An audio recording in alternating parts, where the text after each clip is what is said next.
So, it looks like for these last couple of days, we've been riffing off themes about personal responsibility and taking the initiative when it comes to growing our sales and managing our relationships. Now, one reason why I'm going to talk about that again today is because I had another personal encounter, and I think I can use that to show that what we're talking about isn't something that is unnecessarily academic and highfalutin, but has real life consequences about the prospects that we have for business growth. So, this is actually very serious stuff. And it's not just boys and girls making up hot air because we've read too many business books. So, this is something that is real, has real life consequences and applications. For those of you who've been listening for a while, you remember the Wood Lab episode. If this is your first time listening to the podcast, Wood Lab is spelled WOOTLAB. Again, that is WOOTLAB. So once you're done with this episode, you can just take a step up to the menu, scroll back a bit, you find Wood Lab, and then you listen to that and you'll get some more of the details over there. So Wood Lab is I was going to call them a tech hub. No, they're more like a software development company. Yeah, so they're a software development company based in Abuja who've been doing some really interesting work with state governments and private individuals as well. So I made that the last episode, the Wood Lab episode, after I'd had a meeting with one of the managers there, a friend of mine, Chioma, to find out what it is that they've been up to, growth opportunities, and ways that we can partner together in the future. That's with me being a facilitator on some of the projects that they handle because they do a lot of entrepreneurial development type stuff since they work with software developers. Because it's not just enough to teach people how to code or to build websites or all that fancy stuff that software developers do, but they also have to be able to sell their services or get a job. So that is kind of like a two-pronged aspect from which they come at it. So it's not just about the technical development and technical proficiency, but people should be able to make a living once they're done with all that fancy training on, JavaScript, Python, and all those wonderful, impressive sounding, software, computer language names that these people come up with. Anyway, so one thing I'm not sure if I mentioned at the Wood Lab recording was that another reason why I was there is because since Chioma is managing the outfit, she reaches out once in a while because they need help with certain staffing requirements.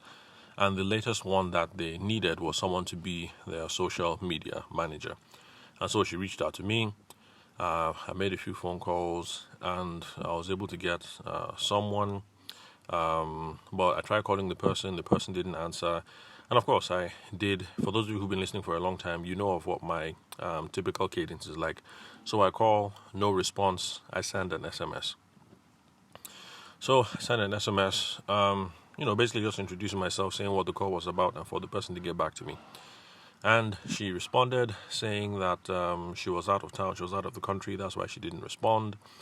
And she said, thank you very much for the business opportunity. And basically, I just hooked them up. So I said, you called Chi on this number. This is the Instagram handle, or you can send them a DM as well. They need a social media manager. Good luck with the rest of the conversation. And then this lady said, thank you very much. And I'll put the follow-up item in my calendar so I could call a week later to find out how it's going. Because whenever I make a referral or a connection, I'm personally invested in the process because whatever it is that happens tells on my own personal and professional credibility. So I like to make sure that everything is cool and everybody is nice and happy, so that if there are any problems and there are ways that I can personally step in to redress, I can do so. Because I don't want to make what turns out to be a shitty referral and then that now impugns negatively on my own character and on my own reputation. So I take these things very seriously. So I put the follow-up item so I could call back, find out how things were doing. So a week later, I call up Chi, and I'm like, hey, Chi, what's up now? How you doing? And she's like, I'm good. I was like, okay, remember that lady, the customer service person? So how far with that conversation? How did it go? And she's like, the lady didn't call. I'm like, for real? And she said, yeah, the person didn't call. So I said, okay, you know what? Let me call the lady, let me ping her a reminder. And she said, no, don't worry, there's no need, because quite frankly, I've realized in me being in business so far that when people can't take the initiative on small things like this, if it comes to bigger issues, it's going to be wahala. So if she hasn't reached out by now, quite frankly, she's not the kind of person that I would like to work with in the future. And I told her, well, yeah, what you said makes sense. No problem. I'll keep an eye out. I'll keep an ear out. If I see anything, if I hear anything, as per social media managers, I'll let you know. And then, of course, I went into the whole thing about, that's why the gospel that I preach about personal selling is absolutely important, because we have lots of people running business here in Nigeria, wedding industry professionals, and people in the other space who just kind of wait for low-hanging fruit. They're waiting for that person that calls to say, ring, ring, how much? And then you say 500K. And then they say, okay, give me your account details. And then they transfer the money, and that's it. So low-hanging fruit happens. It does happen, but that's just not everyone. I guess for people in this sort of situation, I'm making assumptions and I could be wrong, but this is what I found for most people.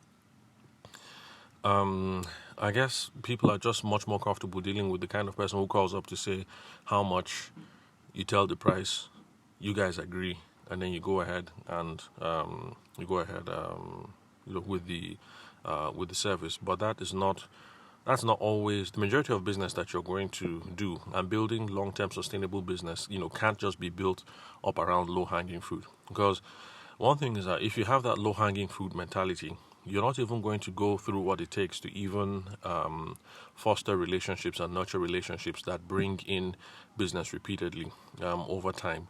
So this is really, really important to us in the wedding and the event space, and whatever businesses we're involved in, because actually the person in the social media management space, person that I'm talking about, actually is someone who is kind of directly related to a wedding planning outfit. So you can see how business practices that we adopt in our wedding businesses will also spill over to whatever business we end up doing in the future.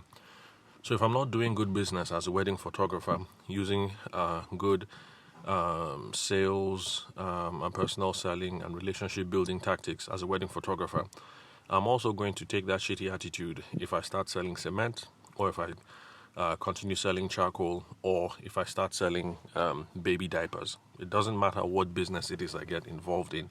If I don't get the fundamentals right with this current business where I am, I'm going to take these personal failings along in other areas of business. Okay, so I've spent 8 minutes bemoaning the problem. So now what is the solution? Now I think the solution is quite simple. So the good book says, my people suffer for lack of knowledge. And I really think that the reason why a lot of people don't take the initiative is because the phone is scary and they don't have a plan for initiating the conversation, dealing with rejections and those sorts of things. And that is why we spend a shitload of time on this podcast talking about things like conversation frameworks, relationship building, prompts about how to move the conversation forward. Because if you have a roadmap, if you have a plan about what the next step is and how to begin, then it's not as scary picking up the phone to have a conversation with someone else. Now, in this case, where there's a personal referral, it might seem daunting to just call up a total stranger like that to start off the conversation. But you can start off with whatever traction that you already had. Now, in this case, you have someone who has already made an introduction or made the referral.